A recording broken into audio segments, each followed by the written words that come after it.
mafi whawhetai pato e whawhetai o maulau marie o kau ngā kau whakataha e aho whakakoloa koe ni kaka aho ia e whakamanatu e hā ere haki a e ko si su klaisi hiri ho i kona a ngahi mis whiana ko toa pia mamani koe whakakoloa ke he mau mo ui hā karistiane ko toa pe platform e tau pe mo koe si su e hoko mai a whiona ke kaiki ke toi whai hamia ke e hoko mai pe o whanonga ai ngahi whina ngaro a ho tamai pako ke i kona ngahi mea kotoa hifo pe kia funga e kolosi pe ke toi tu pe ke whakamo oni kotoa ai tohi palo whita tohi lao ai tohi ta anga pa mo tohi tapu kotoa pe o whakamo oni kotoa ke mea nei whai hei ko si su klaisi whapeta ia e mau mo ui mau kau ngā kau whata haa karistiane he aho whakamanatun o mahino ka ki mau tau ko haa ho mau ui ko haa ho mau whikau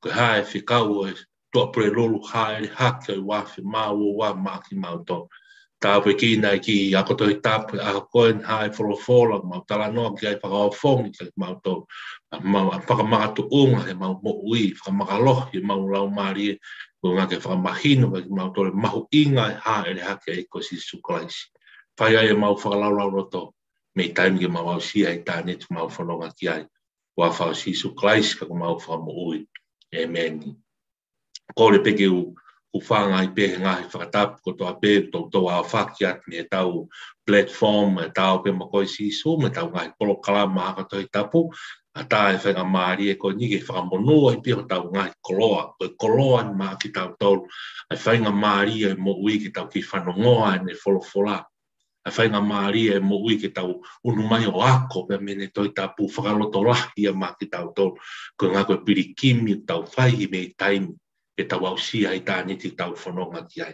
Tau whanonga hake peke whetukutuku ai mate, holoi taunga, moni pe tala noa ia e whata anga, hange pe ha lou a kau e nau ngangana. Pako mau inga anga ia e mo uiu tau ke mau e mahamani koni, ke tau lau ai ne wholofola, tau o whongi ke mo oni ai wholofola. Whakitai ke e ki ko tau au sia mai a koni, tau porokalama mawahe koen, tau kau ngā kau whataha ka moe lotu whakawe siriana katoa pe, pa moha karistiane katoa pe, ai whakamahu i ngā i a tua pure lulu o i hā ere hake. Peke tua pure lulu an hiri e ne aho i whanoa, whatatau ke hiki tohi na whai e luke he tohi ngā aue. Hiri e ne aho i whanoa, pia mihe toi tuu ai ko si su klaisi, tala mai, hā ere hake a si su. Hā ere hake a si su ke pure anga o tua whoki a si su ki he wani. Hiri ne i kuna, hiri ne whanonga i a ngahi, ngāwe anga me ngahi ui ko toa pe, na e whai maana, o ne hanga i kuna i a e whanonga, i he mahamani ko ni, ka ke ngātai na ne hoko mai, ke tau mao ai mo ui, pa ke tau mao lahi au pito. Whakakolo ai ki tau tau, tai tari whia ki ngō tolu ngō mea mai ki tau polo kalamani, tu tau kau ngā kau ko toa pe, ngai sai o ne, ahone, ngai malanga, ngai o whongi ki tau tolu, ngai whare lotu ko toa pe, ki unga ke mahu inga, o tua prelulu, o haere hake, ai ko si sukasi. Kai ke ko tau, tala noa e ahoni, tau ako toi tapu, au ne te fito ia he tohi, ai ko speri kona na hiki tohi e luke, pako wahe ua wha, pako besi wha ke ni matolu. Luke wahe ua wha, pako besi wha ke ni matolu, tau tala noa ki ai, kai ke ngā tai te tau lawe pe mo ki he tohi ngā aue, mo he tohi ngā aue wahe ua ki, pako besi ulua ki ke tātaha, ko ngā hange ko whakatala noa e tau lotu ka mata ko hiki pe fuki e luke, e me connect pe ai tohi kone a luke, wahe ua wha, pe mo tohi ngā aue wahe ulua ki besi ula ke tātaha, na tala noa pe ke mea tatau pe ke aho na here ha ere hake ake sisu. Kai ke hoko te tau tala noa ke tau lua pe ngahi besi, ka koe expectations, po tau mua tala noa e tau wakato i tapu e au ni hiri e tau wakato i tapu, koe haho tau whikau. Koe haho tau i koe hae whikau o ha ere hake a sisu he wafe maa ua. Ko tui tau le tau whanonga i mai, tau tupu mai, whanonga mai, lotu whakaristiane, pono whongi mau pe ai mahu inga e tua pre lulu ha ere hake. Ai pe mono ngai whekau specific i e tau ko toa pe. Ka koe haho tau whekau e wafe maa ua. Ke tau whanonga moia me he taun, me he ahone, ke whamanatu e ha ere hake o e tau whaona. O ka pau e kei whina ngalo e ke iau atu kia e tau moui. Whawhetai ko tau aroto tapu e ahoni. Hake he luke vai ua whaa mo mea ai koe wahe whakaosi e. Ko ni whakaosi e ni a ngā ue si na e kamata. Na kai o whongi ki tau tolu luke vai uraki wahe ua wahe tolu e ne kei tāwa o si i ne tala mai ko si su ne utu wai mo keri ne pēteri he masiut me ngai whanonga ahono alo i mo i Christmas. Whanonga i hau ke whakafuafua he tau taha wana ne alu e ki whare lotu malangai kau he tala noa he lao o whongi e kau taula e ki ma mo ki kau tufunga lao. Aura ke ne tau ho hongo fulu mawa ke ne tau tolu mo fulu. Tai mea ne hoko sia e ne ofi ai, pai e ngahi ngāu e kotoa pe whakakakato, misiona hao ke ne pekia, na mo ne toitu, tako e hao mai ne mo uin ke whanga iku e ne mo uhi maamani koe ni. Tapu pa mo sisu, o te uene ne haere hake ka ne tuku mai ai whikau maa ki tau tau. Ai koe unga koe ngā umai a ki wahe whaosi o luke, mai ua whao, te aspenia maa ke wahe tahao no, a vesi taha hiwa pe mo vesi wano tala noa pe ki ai gospel na hiki toke mate kake luke vai wa fa vesi fa tene pe he ka te ki nau tolu ko e ku ngā lea e na ku fai ka te ki mau tolu e he ku kei nofo mo ki mau tolu o pe he ko pau ke hoko ngai mea kotoa pe ko tohi ki a te au i he lawa mo se mo i tohi palofita mo i tohi same Vesi mau ingan ka te tau. So ne whas osi mai e mo oia si su te utun ke ne haere hake. Pea te wholo le wani e tala noa ia tohi ngā oe te tau toki tala noa ki ai. Tau maina ne unu at ki nau tolu. Unu at ki nau tohi whanonga na nau whai ki ha potu. O tala noa ia e tohi e luke heni ko pētani na nau unu ki pētani o whai ai haere hake. Koe ke whapapau i ko tui ngahi mo unga to whee potu ko ni kau tui te tau whanonga at peki ai. Ka ko mea mahu inga e ves whaafake mahina ki tātou, kua pau wholawhola sisu, kua pau ke hoko e ngai mea kotoa pe. Hangi kona tau whakatala noa ke, ka pau te tau hanga summarize mai, e mo uia sisu, talu me ne hoko mai ne tau tahaua, ne utu wai mo keri, ne tau hitamasi, to koni ke ne tamai ko tupu, tupu hake ai tuha ke tau tono fulu, alu hatu whai ai misiona na ne whakakakato i maaman koe. Pari pehe ko pau ke hoko e ngai mea kotoa pe ko tohi ki a te au e tohi lawa mo se tohi palofita, tohi ngahi palofisai ko ne whai kia sisu, ne hoko kotoa e ngahi palofisai ko ia. Ai ni ia, ko hai ngahi palofisai ko ia, ai ni pe kia, pe mo te tu whakaato ngai mea, ngai vi sone, ngai palofisai ne whai e ai sea, e sere mai ia, e hoko mai a misa ia.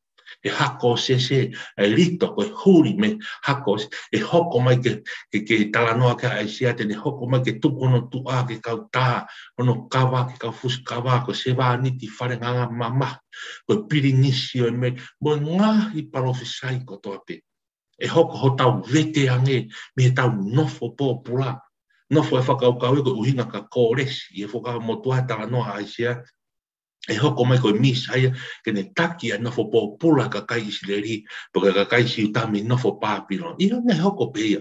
Kana osi pe hoko ko ia ia, o kei tuku pe a parofisa ia ko, tako ko uhinga ia, kia sisu klaisi. Koe ni ia. Mea ko toa koe, whakamaka opone tanga e sisu, whorofola sisu ke kau ako. Mea ko toa pe na rea ke kau parofita. Toi lao, toi tawa, ma napa moi toi tapu kotoa, na e hoko kotoa ia sisu klaisi. Ai ngai tau kawe a pa ko tui ko mea mau i ngai tau wha a koi he tau mahi a ko malanga wha pou mo ta pou ka ki tau tau kau malanga. Ko ta pau pete te malanga ki ta he whuka motunga mea sene si kia malakai. Pe nā mo mātiu kia toi whakaha ko pau ke tau whakamā opo ko tau pe tau malanga ke pekia pe mo te tu ai ko sisu Christ.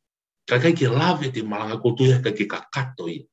He ko ngā ko palofita, ma ngā tohi taanga, ngā tohi lao, ko pau ke tuhu, ko pau ke whakamo oni ko toa pia sisu klaisi. E kai ke tau lawa to ke whakamatala pe tau hie sa me ua tolu, mo e ofa ia whakamotua, tai kaua ia ofa koni, na e whaki ono alo, pe kia funga e kolosi, whaki ono tātaa. E ka ki lawa pe whamatala e tau hi ia, mo i COVID-19 te, me ngai whamatala e kere si he whakamotu, ka aurewa ko whamatala he ne pekia, pe mo te tu ai ko si suka. Ko pau ke tuhu ko toa pe, e tau malangata to ke funga e koro. O hange e kon tala noa ke a luke ua wha, ves wha. Ko tui ke whapapau ia ke tau tau kaumana. Vesi mahu ke whakamahino ke tau tau. Mea ko toa pe te tau malanga i he wholofola. Mea se nesi, kia whakaha, ko paupe ke whakatau ia ki hei ko Sisu Christ. Ka paupe ke ha ia kia Sisu, o tuia ko te malanga ki tau ke ka katoi. Ka orewa ko ne au, o whakamooni kia Sisu. He koe toi tapu, tohi lao, ka toi ngahi wahe la o tohi tapu, pa na a mohi tohi tapu kotoa. O pulang whakamooni kotoa piras. Kua pau ke whakamooni ia kia Sisu Christ. O hange, koe whorofora whakaosi, oi ahoni, pia ni haere hake. Ka tau hokoat, maari a bita ves whawha. Ves whanima, pane tok tatala ho nau loto, ke nau ilo hono uhinga e tohi tapu. Nane tatala, misi teri ka ki tau topena ni tatala, pau en hanga i lau maari, o eiko, mo mawhai, mo iwi, mo ngeia eiko, o tatala e loto e kau ako, pau pene tatala ka nai ai pulonga. Pako te ko ai pulonga au tau fai ma pe ai malanga a honu fai pe tau fa uhinga no mari e pe tau fatu kau kau fatu teologia ngai fa mo oni pot for mo malanga au tau fa ka ko ke ai pulonga pe ho tau loto mo tau lau mari ke fa mo oni e ma uhinga to tapu ta o mari e malanga ai ka te ke fa lau mari e ko tu ke tau na fa to nga i pe ke he ko ia ai malanga ko mari e mo malanga ia touch whakalau maari e. Maari e malanga ka wiki tau mo ta toha tau lau o maa whana pe ma up. Ka malanga ko whakalau maari e tau mo kafo tau mo ui. O mo touch o tau lau maari e Holy Spirit. Ko malanga i o talanoa ke ko talanoa e Sisu pene toki ta tala ho nau loto ke nau u ilo hono uhinga o i tohi tapu. Tatala ki tau. Whia mau ke tatala whakalau maari, kau malanga, kau whaiwhi kau se tuat. A ki tau tolo tau malanga i e whoro. Whia mau ke tatala ho tau ngahi loto. Tatala ke ha. E tau tui e lau maari e maari. Tatala ke tau tui e mo oni e tau nofo ke whoro. Nofo ke hei ko Sisu Christ. A Sisu kone teu ke haere. Ke ne tatala e mo oni e tohi tapu. Ke uho i o tau loto. O i kai ko ilo whakaata mai knowledge pe. Ko wisdom o whaka tohi tapu. Ko whi mau iro spiritually. Whai e mo oni e lau maari pe mo oni.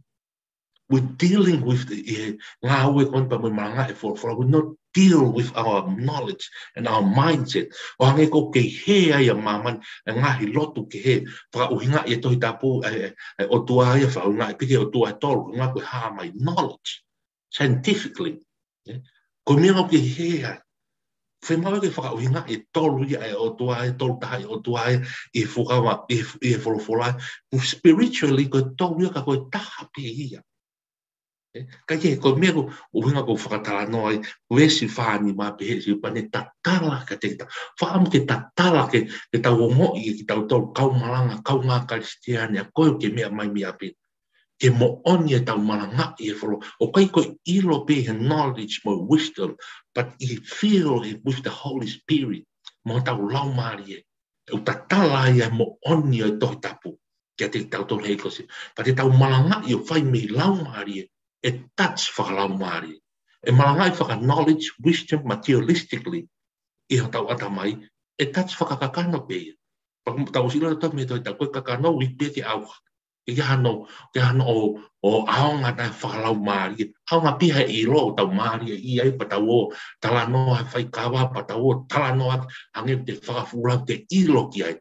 But spiritually, that's nothing. Tai ke ngau e whakalau maari. E ko tui kau e ngā whi kau mau i ngai o talanoa haere ake. Pāsi osi ai māmania Sisu. Tuku mai ngai whi kau mau i sai. Pa pehe vesfania, pane toki tatala hona uloto, e tau ilo hona uhinga e tohi tapu, peane one wholofola e te nau tolu.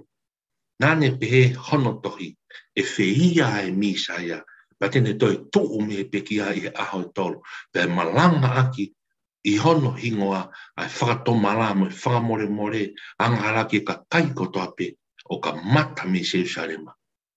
Ta koe tatala ni e Sisu. Ta koe uho e ni o e kōsperi. Koe uho e ni o e tohi tapu.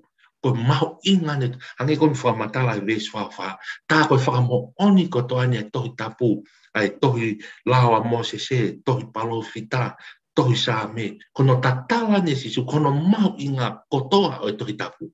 o na whakamatara kotoa ki wheia e misa ia ki e wesi whaano. Wheia e misa ia tene toi tuu i e pekia hiri no ahatolo pe e malanga ki ono hingoa ai whakatomala mo e whakamore more angahala ki ka kai kotoa pe o ka mata i Jerusalem. Ka mata i e loto whare e eki. Ka mata i o tau ngahi loto whare o hau ki mahamani kotoa. Ta koe tatala koe mooni ia. Koe mooni ia e wholofola, pa koe mooni haere, mooni ia tohi tapu. Mooni ia e ngāui kotoa ne whai i si sui mahamani. Ke lawa i e whakatomala, lawa i e tau whamore morea, more angahala, ia. Ini pekia, pe toi tu, ai ko si, ini fuaki no tata, fuaki no tata, fuaki mono sino. Unga ke lawa i e whamore more tau angahala. Ai tohi o tau ingoa tohi o mo. Koe misiteria, koe pulonga, koe tatala ia kai tau tonu, o mo oni o tā koe tohi tapu, tā koe tohi tapu koto, koe ne moni whakamatala, i pekia, i wheia e misa ia, pa te toi tuu i ono ahe tolu, pa te hiri ne toi tuu ko ia, lawa ia tau whakatomala, lawa ia whamore, mea ia ke tau alo malangalanga aki, mea ia ke tau taraki ki mamani, hoia mi o tau lau maari e, tala ki mama ke tau whakatomala, vete ki tau ngahanga hala kotoa pe, e ne tata na whaki e funga e kolosi. Sike maari e, koe hau koe wha mo oni, koe ta tala ia ilo, mo oni a tohita, koe mo oni a tohita pu, koe pekia pe mo te tu ai ko si sukai, lawa e tau whakamore, lawa e tau whakatomala, tohia tau ingoa he tohia mo oni a tohita pu. Maari au pito. O tu isu a o peke ves fa fitu. Ves fa valu. Hiri ko ves fa valu. Ono ta tala e mo oni ko ia pekia mo te tu ai ko sisu kai. Ta fora leva sisu. Ko ki motolu ko kau fa mo oni ki ngai me an.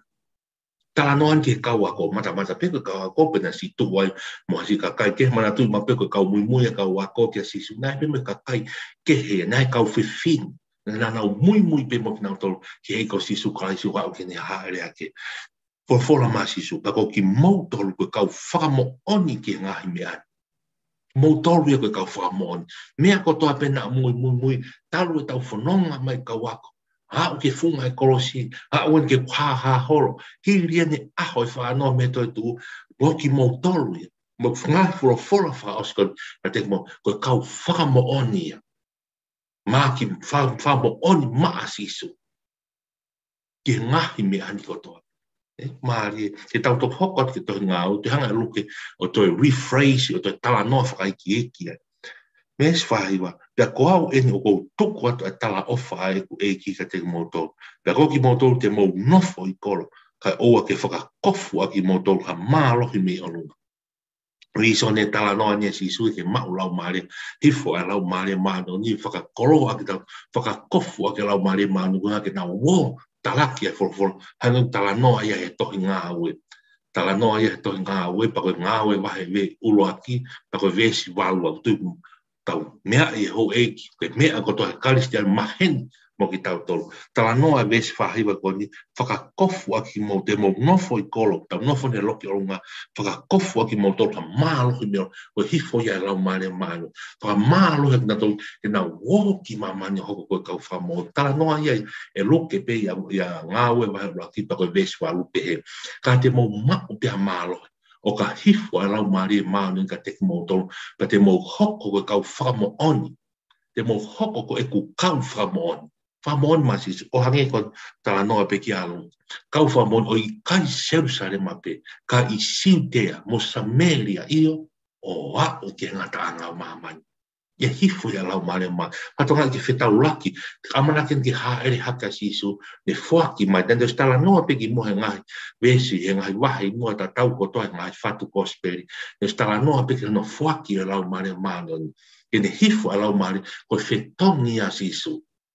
Pero me ngawe fai tala no conspirazione I to sione ngawe fai lau mare mal ko tihane ngake ko ne no fo pe fa manaka te tau to asi sukais ngawe ne fai asi sukais pe tau to uhinga tala no ai reazione vai fa pe su la ki kaile va lau mari e une tala to ia ko sisu o kai ko alo o tua sisu o kai na pekia ke to ko ke tau tuita tolu ke o te tau tuita to ka sisu ma te ko lau mari e uria ko lau Maria te wolo. He ko lau Maria maano nena e whakmai si suko ne ngā ue e whaino hino ki tato kia ai. Kia Sisu Christ anko tala noa kia a loke vai wa wha ves wha whita. Sisu Christ kun ai mis haia nei pekia nei whia pa hiri ano aho tolu nane toi tu. Ne malanga aki ona ingoa whakatomara me whakamore ang hala he taa pe mono sino. Ko Sisu Christ ia o whamore mahe lau Maria maa. Ai tala noa kia ia loke ia e ves whai wa te mau nofo i koro. Ka hifo mai a lau Maria maa. Hifo mai e iwi mo malu whakakofu a ki moto. Ke mo wō ki mamani. Tala noa kia ngā ue kai raki ves wau. Ke mo wō ki mamani. Baptaiso. Ngai lau ma whahoko pe kau whamo oni. Whamo oni mamani. Tala noa maati wawaru. Mo wō ki mamani o malanga. Baptaiso to tākoto. E wafa ta mai alo mo lau. Whikau lahi. Whitau laki kotoa. A ngai whikau koni. Whakakofu aki moto ake lau Maria maanu kia mālo ki mea o sai. Patu hoka tu lewa e vesi ni manoa. Pane takiat ki nau tolo o au ki pie tani. Pane mawhao atu hono ongo ni maka te ki nau tolo ne tāpua ki nau tolo. Tamanya ne tāpua ki nau tolo vesi ni mata. Pa iloange lolo tonga ne tāpua ki nau tolo. Ne mawahe ia mea te ki nau tolo. O tuku hake ki helangi. Pea ko ki nau tolo na nau hou kia te ia. Nau foki ki Jerusalema o nau fie au pitu. Pera nau maunga nofo ke tempare e nau whamalo ia. Ai o tua. This is the word of the Lord. Thanks be to God. Ko fola ia o tua. Pa mahino ke tauto. Ne ha ere hakia e kosi. O ne tuku kotoa mai ngai whikau. Hai ngai whikau ko tala mai. Ko pau ki hoko ngai mea kotoa ko ni tohi lao, tohi taanga, tohi parofita. Ko hoko kotoa ia Sisu Christ. Whamo oni ko toa ke ko Sisu Christ. Hai ke ngata i neanga rewa Sisu tatala ai mo oni e toi tapu. Tatala ai mo oni e toi tapu. Ka toa mia senes kia whaka ko hono muka pe ko climax ko hono whaka mo oni anga. E whia e misaya pa ne hoko pa ne toi tu mi hono aho tolu pe malanga i hono hingoa whakatomara mo whamore anga ki ka kai ko toa pe. I kai ke ngatai. Haere hake kona Sisu kane whaki mai a lau Maria maru. Tala mai te mong nofo mak wikolo. Ka olewa ko hifu a lau Maria. E whakakofu a motoa maru ki mui oro. E mo wō ki maman. Whe kau e maki tau toko ia kau malanga. Kau ngā karistiani. Kau ngā whono. Tako tau mau e maru ki talaki ai wholofola. Ke whai e ne misiona toku maki tau tolu. I he tua pure rolo e haere hake. Koe ke whai ake tau iri. Not with our knowledge. Mea rere ke tau o ako toi tapu tau o whe kum ke lolotoan ke tāna ki mai ngahi mo on ko ia ke whatu whakalau maari e ngahi mo ke whatu i mo oni o lau maari kau ngā pe ke talaki e wholo ko pau ke tau malanga i e wholofola ko pau ke tau whai e tau whakauhinga pau ke tau talaki e wholofola aki e lau maari e mo oni mo to tonu ko whekau ia ko pau ke whai i lau maari e kai ke tau o malanga i pe talaki e wholofola whaak pe tau ilo, whaak pe tau poto pa tau whakafuufula ia tika e tau malanga pa ngai i kai. Ko pau ke whai i lau maari. E ko lau maari maa ndorina e whaki mai e Sisu ki he kauako, mea ofa pe. Maa e kauako mo maa mani kotoa. Ke whakamaka a ki tau tau. Ko ngā ko tau hoko ko e kau whakamaoni. He kai te tau o tato whakamo oni ma e ki without the Holy Spirit. Ko mea ke mahino ka ki tau tōru. Ka pau without the Holy Spirit e tau o talaki e wholofura mo whakamo oni ma Sisu. Tala no pe kei wholofura. Tā koe fu wawae pe ku kohu. Tā koe fu kapa pe ongo pe. Sempare pe tatangi. Kai ke ha actions i ai. Kai ke ha maivi a lau maari e. Tau whanonga e ngāo e ake kau whai whikau ki mua pa nau whai e marau nau lotu ke eki ke hoko e ngahiri ani. O kai ko hakoto nge esipe. Ai malanga au tau whai. Kai whai i lau maari e mai mon. Ko ne mon tāia. Ko ngāo e tau whai ko toa koe hofong ki tau toa. E platform e tāo pe mo koe Sisu. Ko malanga au tau whai. Ko ngāo e mo talaki e wholofolo. Mo whakamo oni maa Sisu o tau whai mamani. Ko pau ke whai aki ai lau maari e mo oni mo to tonu o e uho e lau maari e. Ke ni hanga he lau maari o whetai aki o tatsi e lau maari e kakai. Hange ko whakatala noa ane nai. Kai peke tachi ia, kai peke o ngoi he ka kai o bongo whakalau maari e malanga ia. Ka koe ke homo ia, o ku tachi fefe, te homo kafo o tō lau maari e, ko tachi ia. O e kafo o tō lau maari whorofora, pa te ita ki te ke tō ikai, ko tachi a lau maari e. Kai ke ngātau te fia, te homo ki haka i rangi tau. E tachi he lau maari i ha malanga, e tala noa mai e whorofora, e uho o tō whetai aki e lau maari e he te mo ui, tō taha malanga, mo lau maari e kau whanau, e ko ngā he koe lau maari e maani o ni. E kai maari au pita, e ko kone ospea o tala noa e ao, ni kau whetala noa te hange koe, tala noa koe i a luke, i a ngāwe, ngāwe wahe uraki, te lava peo ngāwe wahe uraki, vesi uraki ki he tātaha. E ka ko whetala noa peo i hange koe vesi walu kane nai, pa mo oni e vesi walu e tohi ngāwe, vesi uraki ngāwe wahe uraki vesi walu, ke ta wholofola koe a sisu i a luke wahe wafa vesi whahiwa, ke whakakofu ak mautol ha maa lohi ni o runga. Hangarewa e luke au te rephrase e fo i tala noa koe, uhinga ia ke lau maare maa, hange nau lau o te, ka te mo maa upi ha maa lo, o ka hifo e lau maare maa ni ka te moto, ka te mo hoko koe kau wha mo oni. Hange pia koe wha mo oni, tala noa ke a sisu, wholofola ke a sisu i a luke ua wha. Wha mo oni ki mo tolu, ke mea koe nane tatala ke mo oni wholofola. Ke pekia pa mo toi tu ai ko sisu kai hiri ano ai tolu, la vai tau wha mo pa mo malanga i ai mo oni ko ia. Koe mo oni ai tohi tapu. Pa te mo wha mo oni maa mani, ke mea mo oni ko ia. Ke ne pekia pa mo toi, mea tau o wha mo oni ki ai. Rea kai puna ke, ha me te maranga langa aki, i a kaupe, a ta api kone tafe i a kau. Me e te pore ta ngatai. E kai po ha mea si, e whai a viki, koe a kaupe, funga e kolosi pe. Koe mea taha noa kai ahon, ai wholo, mea e te tau o wha mo oni ki maama.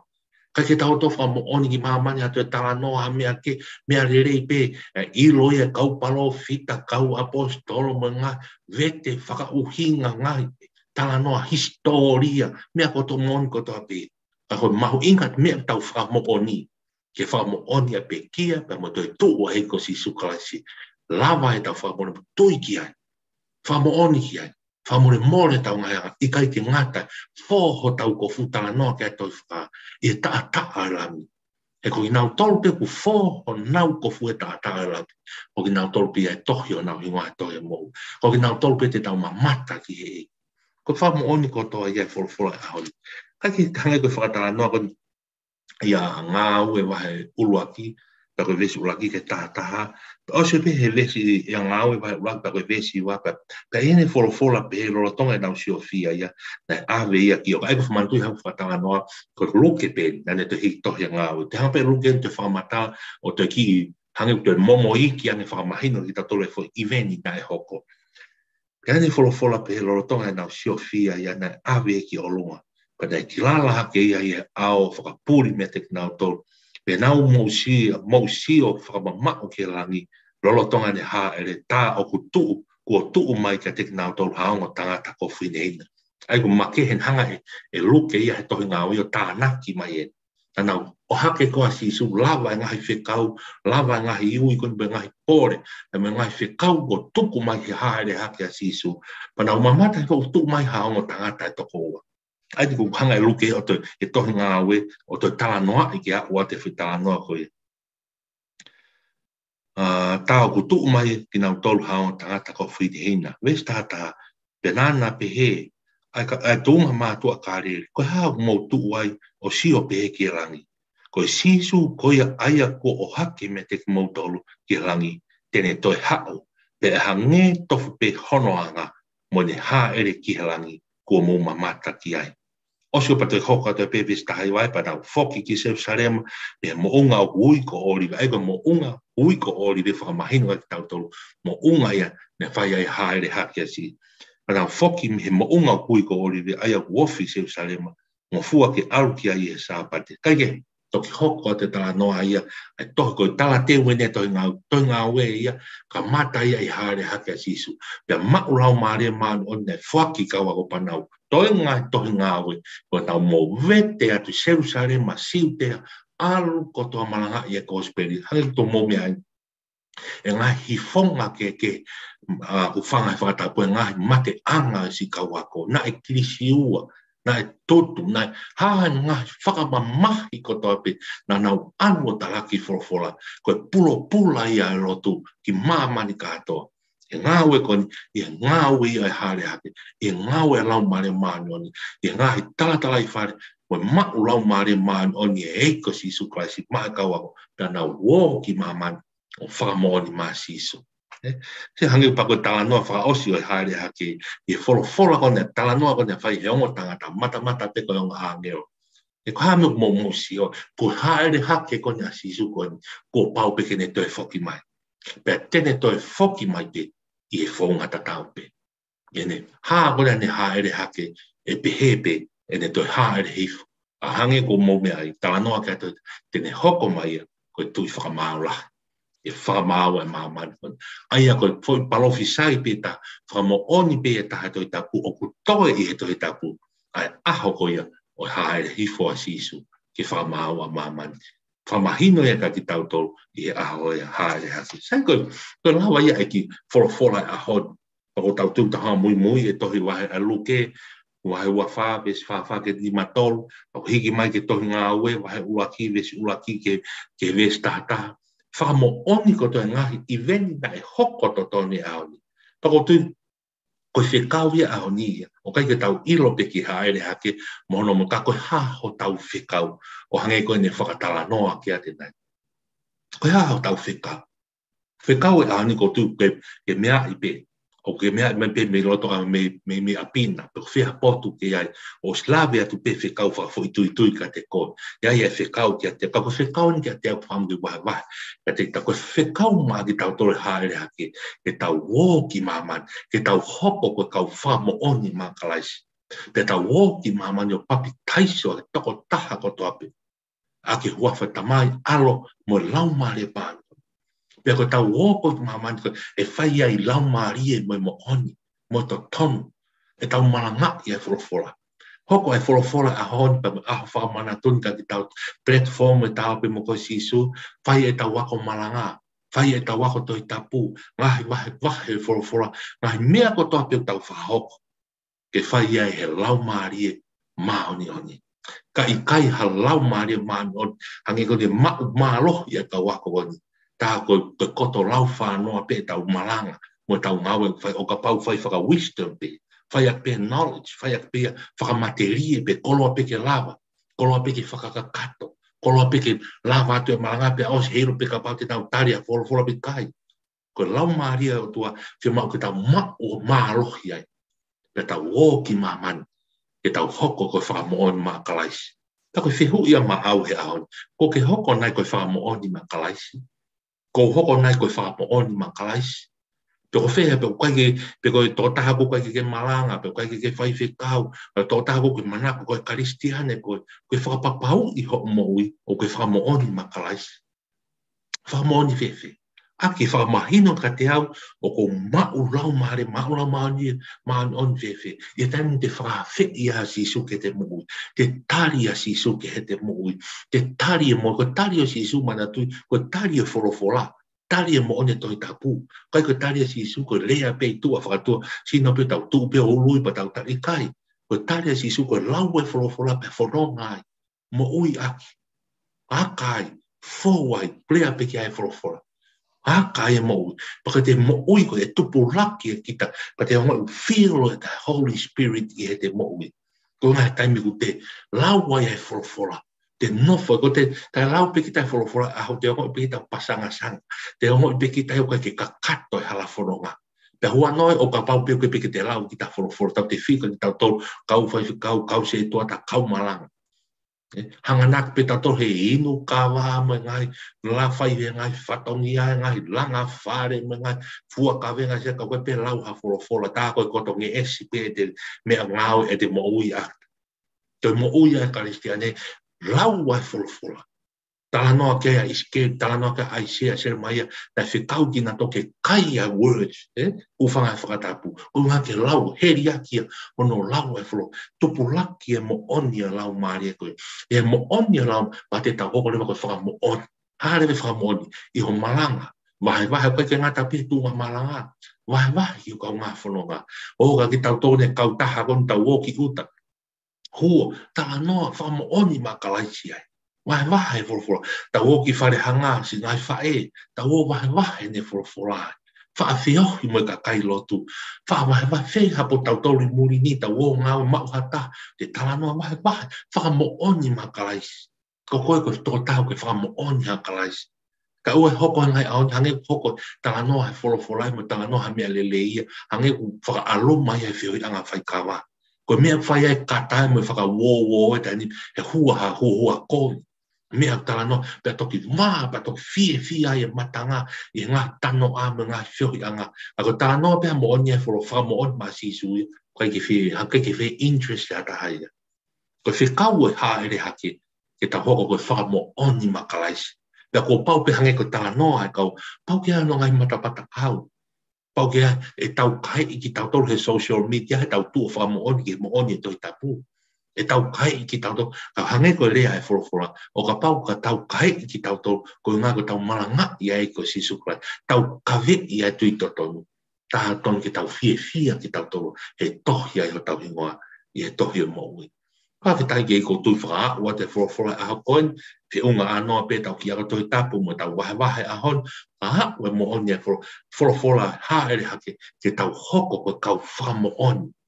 Kai ke ngatai, e tau whamo oni masi isu kai, pe hange koe tala noa kone a tangata, kofu i te hina kone, ka kua pau ke ne toi haere mai.